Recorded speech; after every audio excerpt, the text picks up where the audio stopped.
সময় ৭২-এ আপনাদের সবাইকে স্বাগতম। জামাতের মামলায় এইমাত্র তারেক রহমান গ্রেপ্তার হলেন। ইন্নালিল্লাহ। বিএনপির সঙ্গে সংঘর্ষে জামাতের নেতা নিহত হয়েছেন। জামাত আমিরের সঙ্গে যুক্তরাষ্ট্রের রাষ্ট্রদূতের সাক্ষাৎ।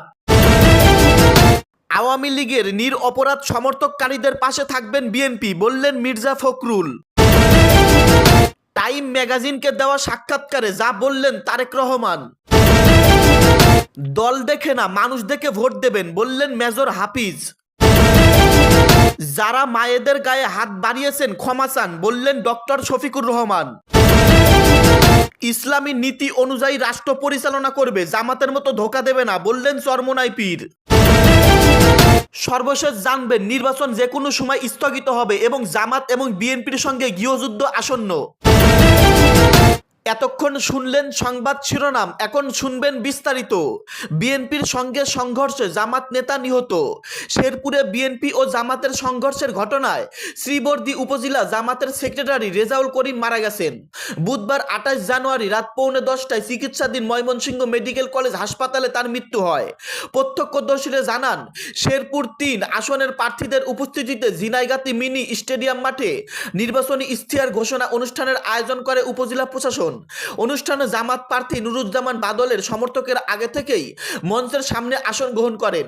পরে বিএনপি প্রার্থী মাহমুদুল হক রুবেলের সমর্থকেরা মাঠে পৌঁছালে বসাকে কেন্দ্র করে উভয় পক্ষের মধ্যে প্রথমে বাকবিতণ্ডা এবং পরে তার সংঘর্ষে রূপ নেয়। শ্রীবর্দী উপজেলা জামাতের আমির মোহাম্মদ আজহারুল ইসলাম বিষয়টি নিশ্চিত করেছেন।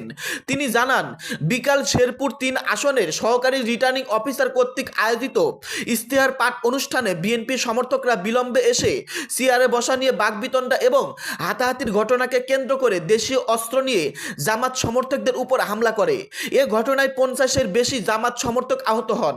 ৩ জনের অবস্থা আশঙ্কাজনক হলে ময়মনসিংহ মেডিকেল কলেজ হাসপাতাল নেওয়ার পথে রেজাউল করিম মারা যান। শেরপুর জেলা police super SP Kamrul Islam বলেন, মাথায় আঘাতপ্রাপ্ত অবস্থায় রেজাউল করিমকে শেরপুর থেকে ময়মনসিংহ মেডিকেল কলেজ হাসপাতালে পাঠানো হয়েছিল। আমরা তার মৃত্যুর খবর ইতিমধ্যেই শুনেছি। যারা মায়েদের গায়ে হাত বাড়িয়েছেন ক্ষমা চান, বললেন ডক্টর শফিকুর রহমান। দেশের বিভিন্ন এলাকায় জামাত ইসলামের নারী কর্মী ও সমর্থকদের উপর হামলার অভিযোগ তুলে দলের আমির ডক্টর শফিকুর রহমান বলেছেন, যারা মায়ের গায়ে হাত তুলেছেন কিংবা অপমান করেছেন তারা যেন ক্ষমা চান। আল্লাহ তাআলা চাইলে তাদের ক্ষমা করে দেবেন। তবে হুঁশিয়ারি উচ্চারণ করে তিনি বলেন, অন্যথায় জামাতের নেতাকর্মীরা নীরব দর্শক হয়ে বসে থাকবে না।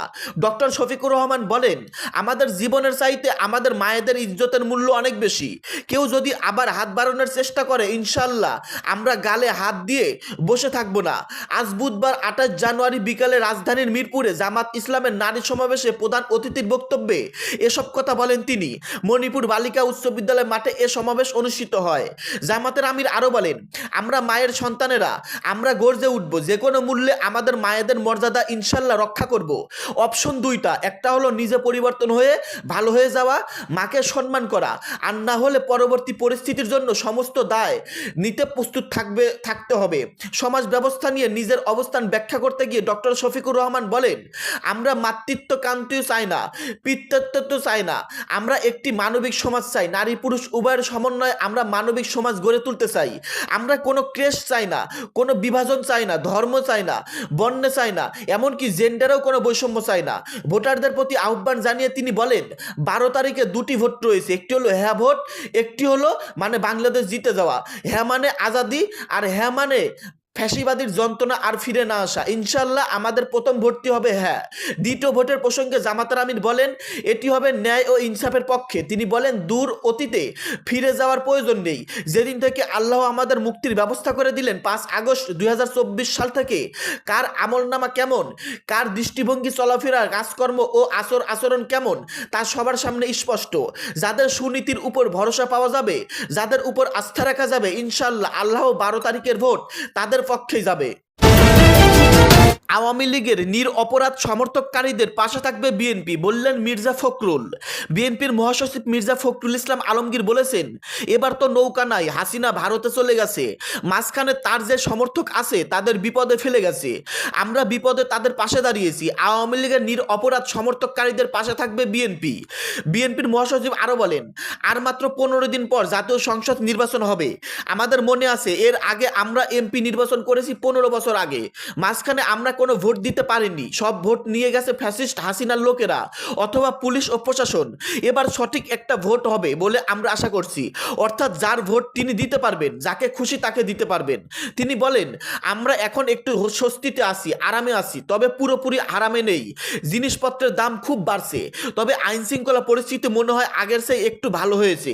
সব মিলিয়ে এখন একটা সময় এসেছে যে আমরা শান্তিতে রাতের বেলা ঘুমাতে পারছি। যদি নির্বাচনটা হয়, আমরা সবাই যদি ভোট দিতে পারি, একটা সরকার নির্বাচিত করতে পারি, তাহলে আমরা ভালো থাকবো বলে আমরা আশা করি। জামাত ইসলামীকে ইঙ্গিত করে মির্জা ফখরুল বলেন, আজ খবরের কাগজ খুলে দেখি আমাদের আরেকটা দল, যারা আগে আমাদের সঙ্গেই ছিল, 1991 সালে আমাদের সঙ্গে ছিল না, আমাদের সঙ্গে আসছে 2001 সালে। 2001 সালে আমাদের সরকারে ছিল, তাদের দুজন মন্ত্রীও ছিল, নিজামী সাহেব আর মুজাহিদ সাহেব। সরকারে তারা আমাদের সঙ্গেই ছিল, এখন তারা বলতাছে আমরা নাকি ওই সময় দুর্নীতি করেছি। তাহলে তুমি কি ধর্মপুত্র যুধিষ্ঠির ছিল? ওই সরকার তো তুমিও ছিলা, তাহলে ওই দায় তোমারও তো ঘাড়ে বসে পড়ে, তাই না? দুর্নীতির ভাগ তো তোমাকেও নিতে হবে। আমরা কোনো দুর্নীতি করিনি, আমরা সেই সময় দেশকে আগায় নিয়ে গেছি, বলেছেন মির্জা ফখরুল। জামাত আমিরের সঙ্গে যুক্তরাষ্ট্রের রাষ্ট্রদূতের সাক্ষাৎ। জামাত ইসলামের আমির ডক্টর শফিকুর রহমানের সঙ্গে সৌজন্যে আজকে সাক্ষাৎ করেছেন ঢাকায় নবনিযুক্ত যুক্তরাষ্ট্রের রাষ্ট্রদূত ব্রেন টি কিস্টেশন। বৃহস্পতিবার 29 জানুয়ারি সকালে তাদের এই সৌজন্যে সাক্ষাৎ অনুষ্ঠিত হয়। বৈঠকে বাংলাদেশ বিদ্যমান রাজনৈতিক ও অর্থনৈতিক পরিস্থিতি, শিল্প বাণিজ্য, আসন্ন জাতীয় সংসদ নির্বাচন, রাষ্ট্রীয় সংস্কার ও রোহিঙ্গা ইস্যু সহ ইত্যাদি বিষয়ে মতবিনিময় হয়। ইসলামী নীতি অনুযায়ী রাষ্ট্র পরিচালনা করব, বললেন চরমোনাই পীর।